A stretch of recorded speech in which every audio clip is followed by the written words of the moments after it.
Bandwidth for Changelog is provided by Fastly. Learn more at fastly.com. We move fast and fix things here at Changelog because of Rollbar. Check them out at rollbar.com. And we're hosted on Linode servers. Head to linode.com/changelog.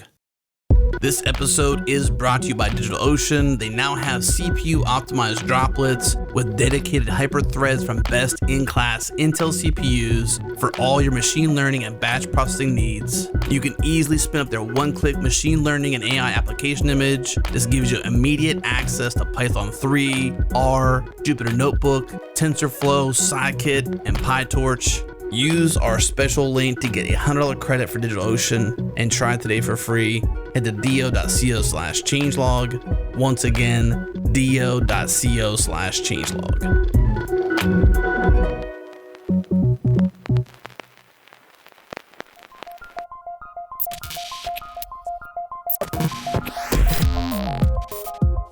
Welcome to Practical AI, a weekly podcast about making artificial intelligence practical, productive, and accessible to everyone. This is where conversations around AI, machine learning, and data science happen. Join the community and Slack with us around various topics of the show at changelog.com/community. Follow us on Twitter. We're at Practical AI FM. And now onto the show. Welcome to another Practical AI. Chris, I know that you've had a number of jobs throughout your career. Was the hiring process always super smooth for you? Anything but. I've been hired more than a few times, and I've hired lots of people over the years. And no, for me at least, way more art than science. So I'm looking forward to maybe learning something here. Yeah, we've got Lindsey Zuloaga with us. Welcome, Lindsey. Hi, nice to be here. Yeah, did I get the name right? Yeah, you did good. Okay, perfect. Well, I'm excited to have you on the show today. I know me as well, kind of with Chris. I've had some awkward experiences in the hiring process. I've done well at interviewing. I've crashed in the interviewing process. I've done well and bad at assessments and coding things. And we're just excited to have you because we're going to be talking today about your work with AI and hiring and also bias in AI. So super great to have you here. It'd be great if we could just hear a little bit about your background. I know you started out in academia and then eventually moved into industry. So give us a little bit of your story. Sure. I studied physics. So I did my undergrad here in Utah, the University of Utah, and then I did a master's and PhD at Rice University in Houston, Texas, and a postdoc in Germany as well. So during that time, I was in the field of nanophotonics. So I was studying and doing experiments on how nanoparticles interact with light. So building laser setups and kind of a pretty different world than what I'm in now. When I went into graduate school, I really wanted to work with my hands. I thought I didn't want to sit at a computer all day. But to my surprise, what I actually enjoyed the most about my work was writing code to analyze data. So when I did transition into industry, data science ended up being a really good fit, kind of relies on a lot of those similar problem-solving skills that I learned. Obviously, having a strong math background was useful, and analyzing data, writing code to analyze data. So it was kind of a good fit, right place at the right time. My transition, and you guys talked about job interviewing, I'll say I've written a blog post about this, but my transition from academia to industry was a lot more difficult than I expected. I was doing well in academia, so I kind of thought it'd be easy for me to transition into industry, and really kind of was naive about the importance of connections. I had a CV, not a resume, but a CV with publications on it and things that people in industry don't really care about. So I came into the whole industry job world a little naive and ended up applying for a lot of jobs online and going through this process. And many people have probably been through it, where you apply for a job through what's called an applicant tracking system and an ATS. And you enter all your information in, you upload your resume, and then you have to re-enter all the information in. And then all your information kind of gets parsed into plain text, and you finally submit, and you've spent all this time kind of trying to personalize your cover letter, and you submit and you just never hear anything again. So it's kind of this black hole. I hate those systems. Whether I'm an applicant or a hiring manager, either way, they're terrible. Yeah, I hate how you format your resume perfectly and you get it all flashy looking, and then you go through the system and then you realize that you just have to like put it in as plain text or something, and all of that work is for naught. Exactly. And there's a lot of gaming in the system, which I didn't know, and maybe I would have benefited from knowing this at the time. But there's actually there's a website, can't remember what it's called, but you can go and see, you put in a job posting and then you put in your cover letter, your resume, and it will tell you the likelihood of getting past these ATS filters. And it's literally just, a lot of times it's just like a keyword match. And I always felt like that was a little weird to just like put the exact keywords that are in the job posting in my application, but it turns out that does help you get past these filters. A lot of times these filters are pretty simple. They're looking for certain keywords, or they're looking for certain school you went to, or GPA, which is silly because we found that a lot of times that doesn't really tie to job performance very strongly at all. But the bottom line is, companies just have so many applicants. They need some way of filtering through people. And I went away from the experience feeling like something's wrong with this system when me and so many people that I know that had PhDs, and once they got a job, they did really well. They were just passed up by so many companies. So the companies are losing out as well. That story is kind of my motivation of why I care about hiring and kind of fixing this broken system. Now you're director of data science at HireVue, is that correct? Yes. Yeah, and what does HireVue do? Is it one of these systems, or what do you work on, and what does the company do? No, yeah, we're not an applicant tracking system, although we do a lot of times have to work with them, integrate into them. We are a video interviewing company. So our philosophy is that a resume and a cover letter are not a very good representation of a person. So, we started years ago with a video interviewing platform, and our most popular product is called an on-demand interview, which is asynchronous. Our customers are companies that create interviews. They can have any different types of questions. They can have professional football player ask the question. They can do all sorts of interesting things, but they can send the same interview out to many different people, and the people record themselves answering questions on their own time. And then the companies can review those interviews on their own time. So that's a very popular product. And that was, kind of our main product for a long time, because it kind of replaces this resume phone screening, like initial stage of the funnel. Because we've all experienced, looking at resumes and they all look the same, and it's really hard to differentiate people. But once you hear them talk about what they're interested in and how they communicate, you can get a better feel for who they are. So we had a lot of success with that product, but we still had this issue of volume. Like I said before, like companies are just getting so many applicants that it's impossible for them to actually look at all of them. And the way it ends up going today is that a lot of people are just randomly ignored. So we started building our AI product a few years back, where we said we have all this rich data from job interviews. And if our customers can tell us who ended up being good at a job and who was bad at a job, and that what that is depends totally on the job. So we have some performance metrics around, this person was a really good salesperson, they sold a lot, and this person wasn't. Can we train algorithms to notice patterns between people who are top performers in a job and others? So that is the assessments product that I work on. So would it be fair to say that you're kind of focusing on using machine learning to take the bias out of the process of hiring? And if so, how does that work? How does that manifest itself? How do you train to get rid of that?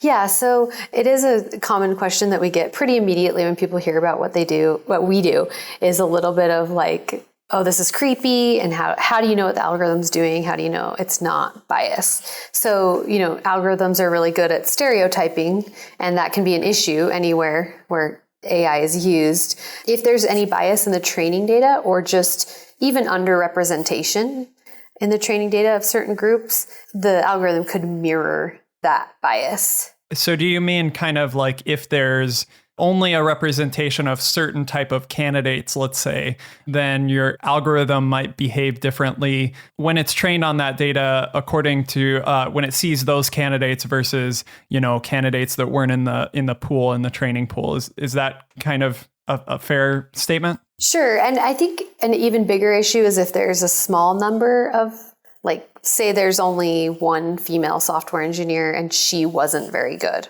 Then the algorithm takes that and says, oh, every time I've seen someone act like this or talk like this, they were bad.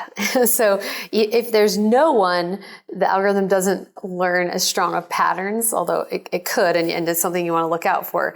But a lot of times underrepresentation or just explicit, bias, like in the data, which we do sometimes see, and depending on how subjective that performance metric is, that can be strong, and depending on the country as well, we've seen it vary, and kind of like manager ratings and things that are subjective like that. So we definitely prefer objective metrics like sales numbers, call handle time, kind of productivity measures, things like that.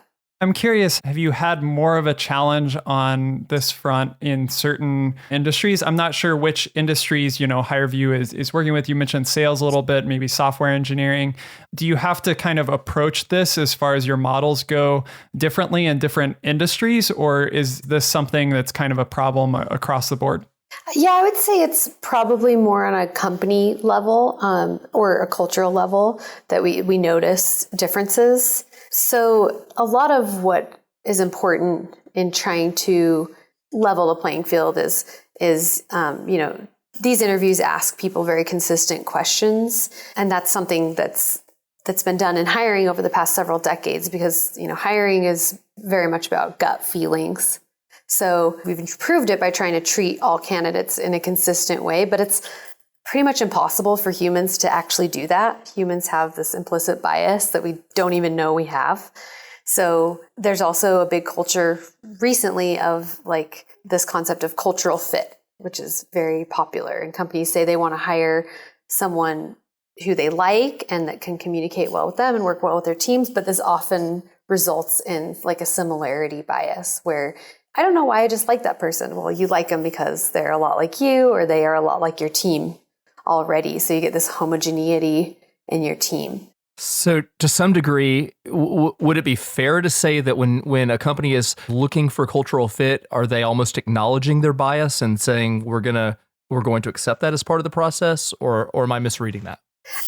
I think some people have made that argument. There's articles written about the issues with cultural fit, which is just, are you just opening the door for bias? I wouldn't go that far to necessarily say that that's exactly what's going on. I do understand the concept, but it is very tricky, and humans are probably going to be a part of the hiring process for a long time. So it's something that we need to try to deal with.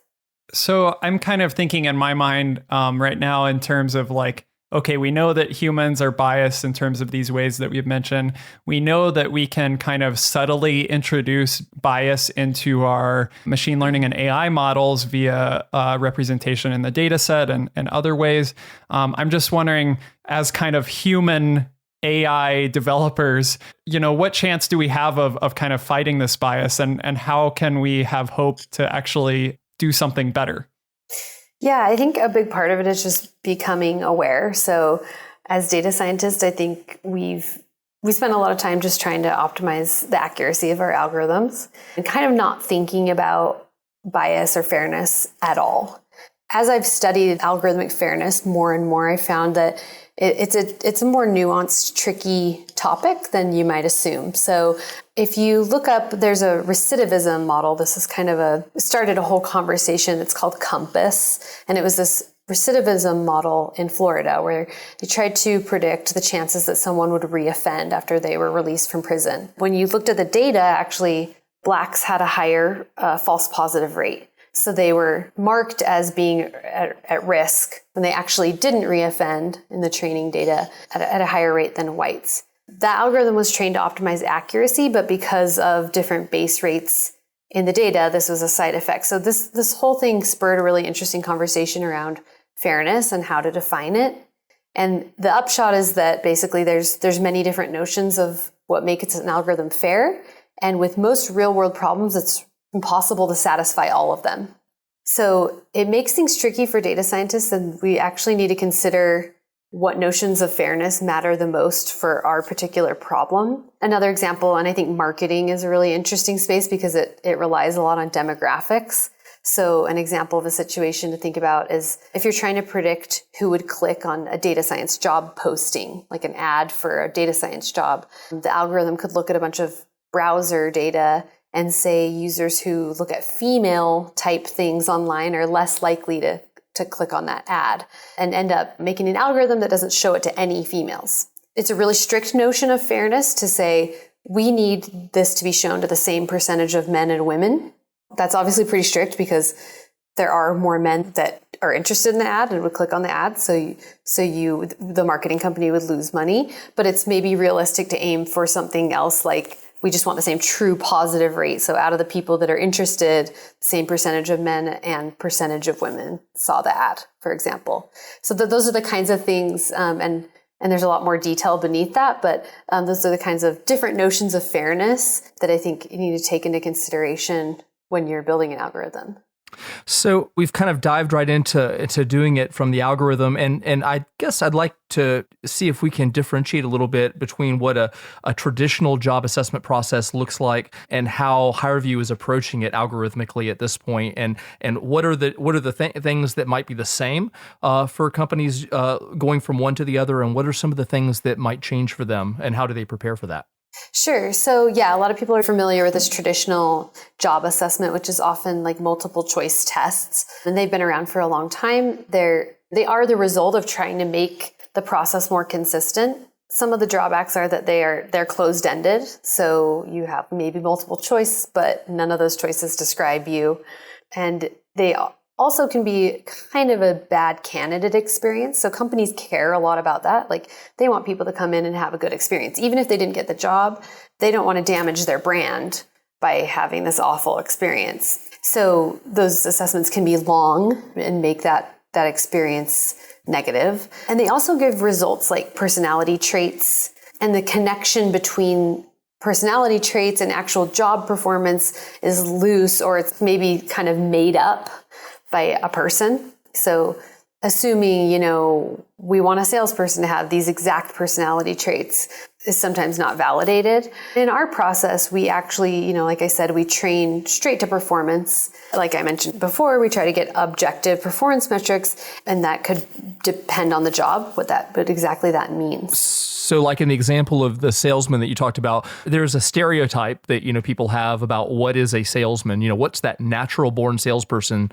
look like personality wise. And that usually has a picture that, is the stereotype in our head. Are you essentially trying to take those stereotypes out of the process by validating which of the metrics are applicable for that job versus what we can see from the data is not? Yeah, sure. And I think sometimes that does happen, that humans have an assumption about what is going to make the perfect person for this job versus what is actually in the data. And so I think a lot of times those notions are overturned by looking at actual performance data. And one thing that I'm thinking about here is, it might be like you already mentioned the example where you only have the one example of a female software engineer who went through and maybe performed one way or another. Is it hard for you to, as you're thinking about, being objective in these ways? I imagine in some cases it might be hard for you to actually get the data that you need to be objective. Like maybe, when you're first working with a company, you don't know the performance information of how the people that they've hired in the past have performed in this objective way. How do you go about kind of establishing that data that you need as the foundation? Yeah, a lot of times that's a process. So a lot of companies don't have really strong performance metrics. And so we have a team of IO psychologists, or industrial organizational psychologists, who go in from the very beginning and help our customers kind of get set up. If they're existing customers, they might already have their own interview and their own questions. But ideally, we kind of start with them from the beginning. What is important to this job? We do a whole job analysis, right? So what do you want to measure? What are you looking at? And our IO psychologists have a lot of experience with knowing which questions to ask to actually tease out that information. So it's kind of interesting. Like there's questions like, tell me about yourself, which are good warm-up questions that don't actually differentiate people very well at all. Whereas questions that are about a situation, like what would you do if this happened? You have this difficult customer and, some detailed scenario. How would you act in that situation? Those questions tend to be better at differentiating top and bottom performers. So the hope is we go in from the beginning and kind of design the interview. We design the process of, how we're going to collect performance data. As you guys know, machine learning algorithms do rely on our training data being kind of representative of who's coming in the funnel. So we want to see a distribution of people. Sometimes gathering enough data is a challenge though. So we have continuous monitoring of our algorithms. I can say a little bit more about that. After we release an algorithm, we're always watching for how it scores different groups of people and making sure that it's not treating different groups of people in a statistically significantly different way. If that makes sense. That was something, Chris, I know we talked about in our last news updates thing is, Google recommending through their AI, forget what they called it, AI guidelines, to always be continuously monitoring for those biases and everything. Yep. Yeah. So for us, I mentioned before, when I've done research on fairness and AI and bias and AI, there's a lot of problems that are really difficult to solve because the features that you're looking at, the inputs to your model, that actually do matter for the thing you're trying to predict, have different base rates in the data. So an example would be like if you want to predict who should be given a loan or not, you need to look at credit score and income, but credit score and income have different distributions among different age, race, gender groups. So it's really hard to get away from that coming into your model. In a way, we're really lucky because we are only looking at this job interview. We don't do any kind of facial recognition. We don't find out who this person is and try to scrape the internet for more information about them. We're not throwing in a bunch of data that we don't understand. We know exactly what we're dealing with. And the way we take our video interview data and structure it is intentionally made to kind of obscure some of the things that we don't want to know. Like we don't want to know your age, race, gender, attractiveness. We want to know the content of what you said, how you said it, like tone of voice, pauses, things like that, and your facial expressions. So those are kind of the three types of features we pull out and structure. So we're already kind of blinding the algorithm to demographic traits. But one thing to be aware of is that, if there's bias in the training data, sometimes those traits can leak through somehow. So for example, maybe you have an algorithm that was trained to be sexist and it will notice some little difference in how men and women speak in the data set. So if that's the case, this continuous monitoring is really important to see how the algorithm is behaving in the wild. And if it does have any issues, like it's scoring men and women differently, we can go back and say, what are the features that are even telling the algorithm who's a man and who's a woman, and then remove some of those features. So we'll do a mitigation process. We are in the situation where we have a lot of features, so we can afford to throw some out. If they're contributing to bias, we simply remove them. In doing that, we might lose a little bit of predictive power, but we mitigate that adverse impact. We're also lucky in the sense that our rules are very well defined by the EEOC, or the Equal Employment Opportunity Commission. So there's federal laws about how assessments can need to behave, and so we follow those very closely. And basically, the rules say that if you have some kind of a cutoff, like people who score above this score continue on to the next steps, and if you score below, you're out of the running. At that cutoff, no group can be scoring less than 80% or 4/5 of the top scoring group. So we have to follow those rules. That's US law, and making sure that our algorithms are not treating people differently. And if we ever see anything, we can go through this mitigation process. Okay, so coming back out of break, I have a question for you, Lindsey. What types of things cannot be covered well algorithmically, and starting with that, and then kind of where do humans fit into the equation? You noted at the beginning that you thought humans would be in the equation for a while to go, for a long time potentially, and I'd like to understand kind of where they fit in and how the human and the algorithm work together. Yeah, so definitely we're not taking humans out of the loop anytime soon. I always kind of laugh when I try to talk to Siri and she does a terrible job of understanding what I'm saying. And I think kidding. like, oh my God, we're worried about these robots taking over. There's still so many things that humans are a lot better at. I think the important things that AI will be taking over are the mundane, boring things that AI can do well, while humans still really need to be a part of making personal connections, making final decisions, and taking in other information that might not be available to the AI. For hiring, that does, on the other side of the coin, mean that bias will still be a part of hiring. But we've found that even removing bias from a chunk of that hiring funnel can help people get through to later stages that they might not have originally. We've had customers say they've increased their diversity by 16%, or give us these great metrics around, kind of if this initial stage of the funnel is open to more people, they tend to get further along in the funnel. So definitely for the slice that AI is taking over, we hope to remove that bias.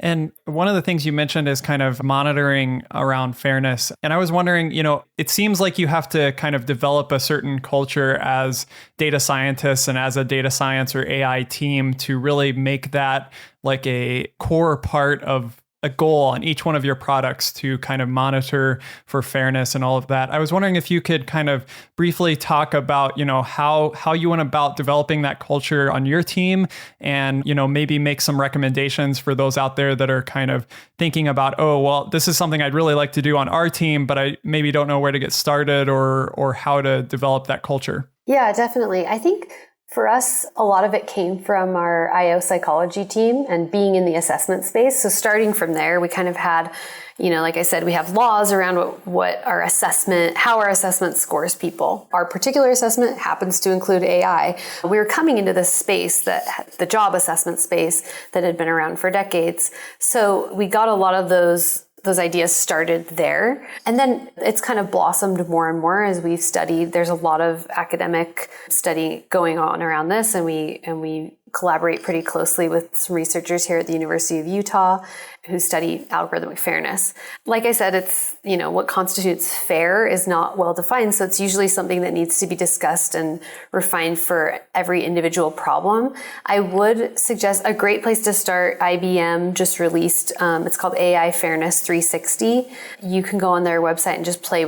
I played with it a little bit with just some Kaggle data, and they show, a lot of these metrics that I talked about, these kind of definitions of fairness, and you can kind of see how those things are related to each other and how you can possibly mitigate bias. Another recommendation I have, just to kind of illustrate the concept, is Google did some research. I think if you look for attacking discrimination with smarter machine learning, there's an article with an interactive portion where you can play with this fake data where it's credit score, and you're trying to predict who would repay a loan. And this is something I mentioned earlier, but it's a great thing to play with and kind of see how there's trade-offs. So in real world situations, there's really not one way to do things where you could satisfy all notions of fairness.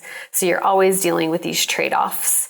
And I think that's something that's good to look at. And again, this really varies from problem to problem, depending on your inputs and how different your base rates are and how much you rely on inputs with different base rates to predict your outcome. So, keeping things practical, because this is practical AI, I'm finding all of this really, really fascinating. And I was wondering if you could just kind of walk through. So do you establish, like, maybe based on looking at some of this Google work or IBM work, kind of figure out some metrics that at least make sense to track first? And then how are you tracking them? So you're making predictions with your model, and then are you running those metrics on the predictions? Are you running them kind of on the training data that you're feeding in? What exactly are you monitoring, and what's kind of the process? Like, you put the metrics in place and then you kind of send notifications to people to review them, and who reviews them? I'm kind of interested in those sorts of details. Yeah, so like I said, the notions of fairness that we look at are tightly tied to law, like employment law, but we look at other things as well, and we're always kind of interested in being ahead of it. I think it's kind of common that people assume data scientists don't care about this, and we really given it a lot of thought, and we're always looking for different ways of looking at it and seeing how we can improve certain notions. But again, we kind of always come back to the regulations in the employment space as being kind of our most important base to cover. So I mentioned the 4/5 rule, or the 80% rule for us, which is something we closely monitor. And like you did ask before about training data versus kind of how the algorithm is behaving in the wild. So we're always watching that. Like, here's the customer's cutoff score. They are watching job interviews for everyone who has scored above this, and maybe first, or maybe they're not watching the lower scorers at all. So what are those ratios at that cutoff? How are men scoring compared to women?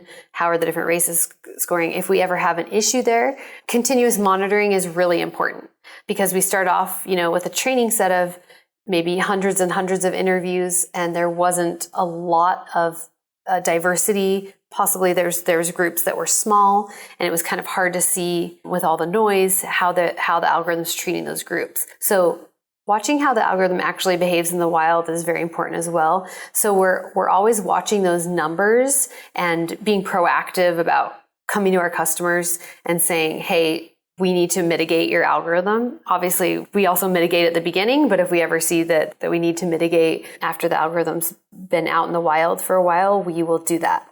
Have you seen have certain things surprise you as you've done this sort of monitoring, like biases or things pop up where you thought you did a really good job preparing the algorithm, but it turns out like you didn't in some way or another?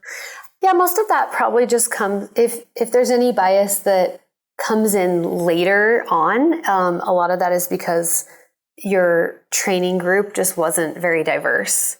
So that is something that, we see when we have, maybe there were very few people of color in this data set, or maybe there were very few women. So like I said, it was really hard to tell with just the training data that there was some feature that was allowing the algorithm to mimic bias in the data, but it becomes apparent later on. And we have seen that. Usually not too badly. I mean, usually we're pretty on top of our monitoring.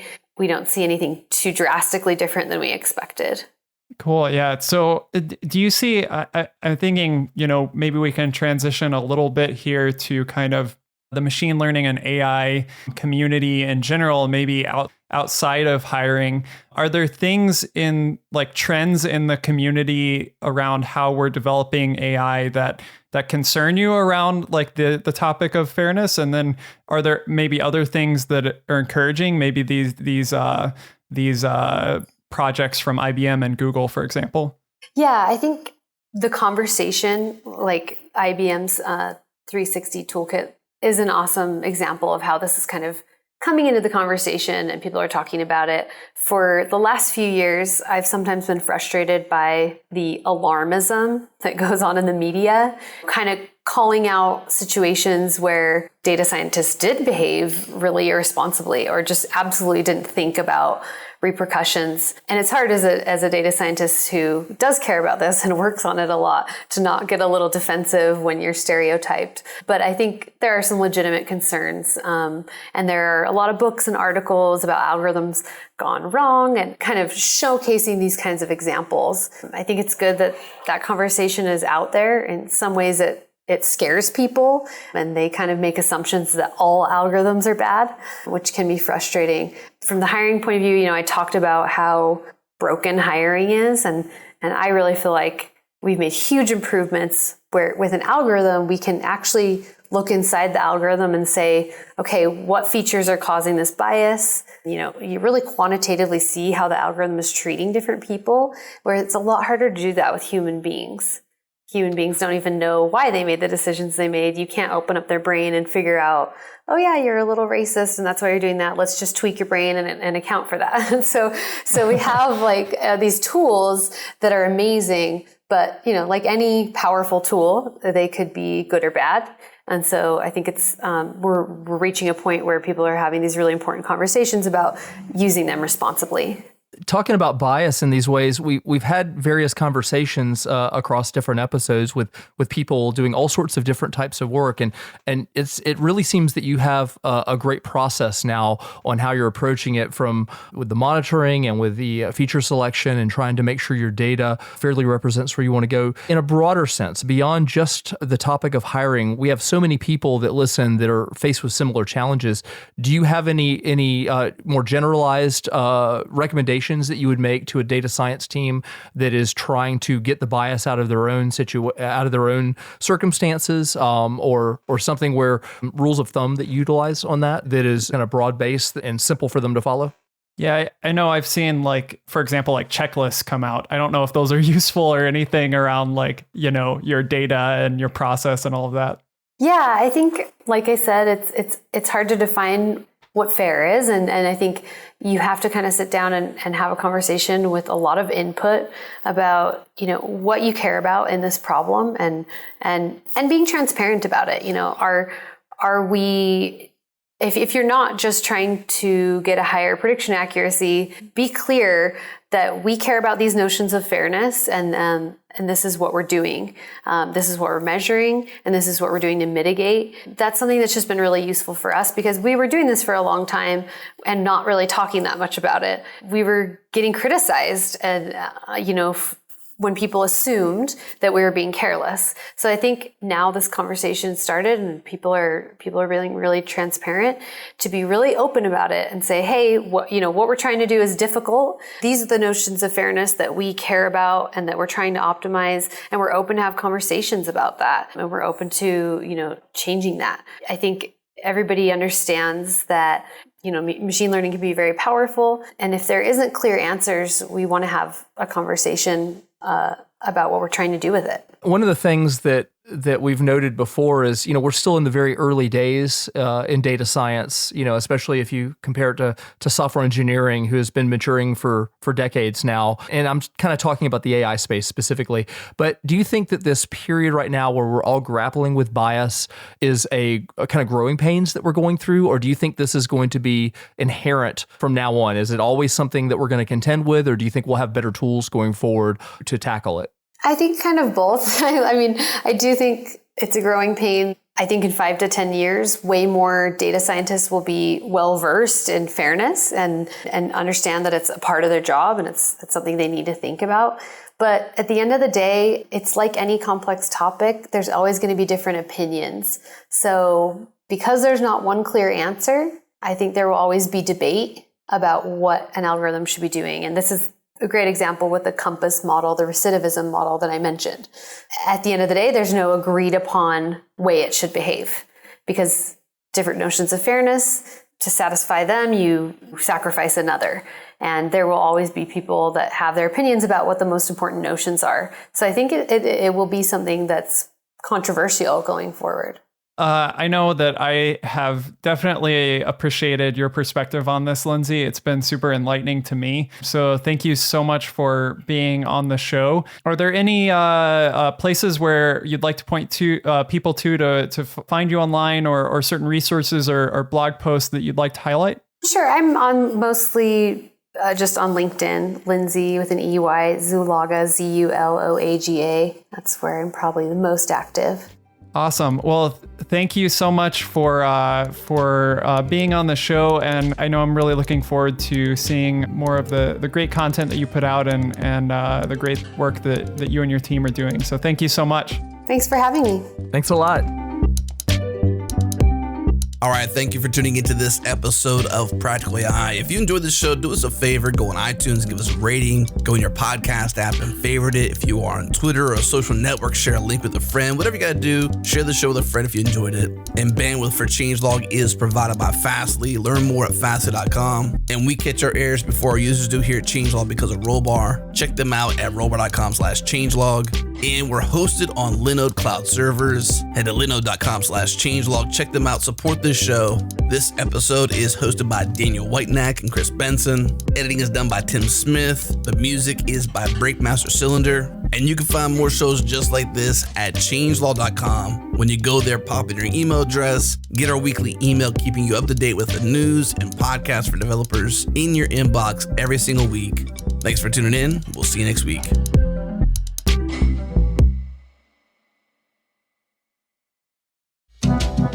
I'm Nick Nisi. This is K-Ball. And I'm Rachel White. We're panelists on JS Party, a community celebration of JavaScript and the web. Every Thursday at noon Central, a few of us get together and chat about JavaScript, Node, and topics ranging from practical accessibility to weird web APIs. You could just eval the text that you're given, and that's I think that's basically what it's doing. What could go wrong? Yeah, exactly. This is not legal advice to eval text as it comes in.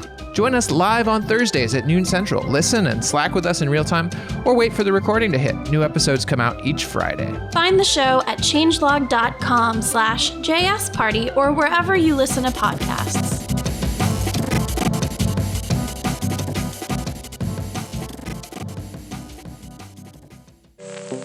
I'm Tim Smith, and my show Away from Keyboard explores the human side of creative work. You'll hear stories sometimes deeply personal about the triumphs and struggles of doing what you love. I got really depressed last year, and the reason it was so hard is because basically everything culminated at once. All these things I'd been avoiding, all these things I'd swept under the rug, they all came out at once. New episodes premiere every other Wednesday. Find the show at changelog.com/AFK or wherever you listen to podcasts.